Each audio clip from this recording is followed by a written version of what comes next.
Ensuite, on a la canette gazeuse, 20 g de protéines. Ingrédients, de l'eau. On a de l'acide carbonique, c'est le gaz qui donne l'effet pétillant à la canette. Intéressant que Thibaut ait mis acide carbonique plutôt que eau gazéifiée ou dioxyde de carbone comme dans la plupart des boissons gazeuses. Est-ce qu'il a eu chimiquement raison? On va voir ça ensemble. Les bulles de l'eau pétillante sont composées de dioxyde de carbone. Et une partie de ce dioxyde de carbone est dissous dans le liquide, même si j'évacue les bulles.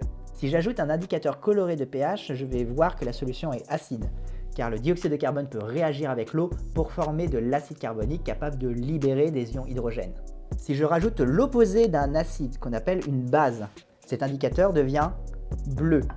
Ici, la base est majoritaire, indicateur bleu. Ici, l'acide est majoritaire, indicateur jaune. Si je mélange l'acide et la base, la couleur m'indique ici que c'est la base qui est majoritaire. Oh!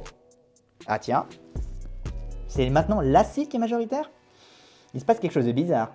En réalité, il y a très peu d'acide carbonique dans une boisson gazeuse. Il y a environ une molécule d'acide carbonique qui a été formée pour 500 molécules de dioxyde de carbone aqueux.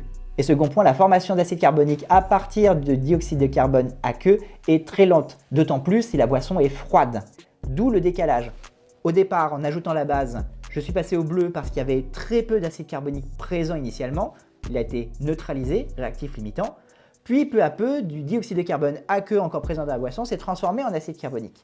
Et au bout d'un moment, il a été majoritaire, c'est devenu le réactif en excès et on est repassé du bleu au jaune, avec un décalage de plusieurs secondes, alors que pour la plupart de vos réactions acide-base, c'est instantané. Donc désolé Thibaut, effectivement il y a bien l'acide carbonique dans ta boisson, mais il est très minoritaire par rapport au dioxyde de carbone aqueux.